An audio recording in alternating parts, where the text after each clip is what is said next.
After that surgery, the surgeon said it was successful, but it left some nerve damage, potentially due to his neck being off to the side. So he has since then been stuck with limited range of motion and weakness in that shoulder. So when he came into our clinic, what we're trying to do today is we're trying to stimulate those nerves that have been damaged and stimulate and activate those muscles that have been kind of dormant. And the way we do that is we do it with dry needling. Now, dry needling goes directly to the areas and the trigger points in the muscles that have developed or underdeveloped from this injury. So we also use electric stim that helps stimulate the brain and tell the brain what muscles we want to activate, what nerves we want to activate. So after we do that therapy, we're then going to take our tools here and we're going to do some myofascial work through those areas just to help with range of motion, to help any adhesions that have developed because he hasn't gone through a full range of motion with it. So we're layering treatment by going deep, deep, deep down to where the tendons intersect to the bones, and then we're going to work on the top side where adhesions through the fascia and the skin and the muscles have developed from having limited range of motion.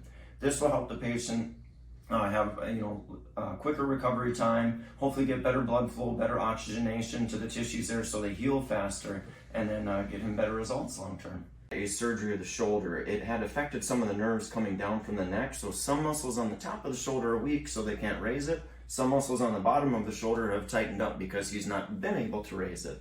So we've already done some dry needling to this patient first. 1, to activate muscles. 2, to reduce any trigger points or any tightness that's developed from him not being able to move. And now we're going to use a tool, so it's instrument-assisted myofascial release here. Then I'm going to come through here and work on some of these tight muscles. Let's have you bring it across the front. And we're just going to go and work through some of these little adhesions. It feels like sandpaper or gravel. Yep, so if we can release those little adhesions, you can let that relax down. Say that muscle is 5 inches long normally, but from having it sit down like that and develop adhesions, that thing is now 4 3/4 inches. So when he goes to move it, he's going to feel that thing get really tight down through here. So our goal is to release any of those adhesions, get full range of motion, so when this muscle pulls it up, this muscle shuts off and relaxes. But right now they're fighting against each other. So we just got done doing some dry needling and some Graston on our patient here. So that's some passive therapies that will allow my patient to mobilize and use his arm better. So he'll be able to do any exercises, and that'll help with his posture. So during his digital posture scan here, we saw that he has an effective head weight of 42 pounds. What does that mean? His head should normally weigh about 15 to 17 pounds. When that head is forward, that puts a lot of strain on these neck muscles right here. So with his poor range of motion in the shoulder, he's overusing those neck muscles in this area as well, and probably developing some strain and some discomfort into the neck. Now, he's also an IT professional, so he's got that arm in use all day long mousing. So that's another thing that's going to contribute to discomfort there. So we're going to take this, as well as what we know about the shoulder, to give him certain exercises to come back here.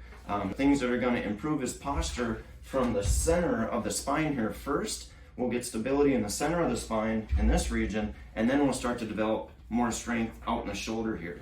If you have a weak back right here, that's a poor foundation to build a strong shoulder. We could have super gigantic, huge arms, but if we have a weak back, all that stuff is gonna crumble at the spine level and give people neck pain and trap tightness, and that'll allow for a more speedy and long-term recovery of the shoulder.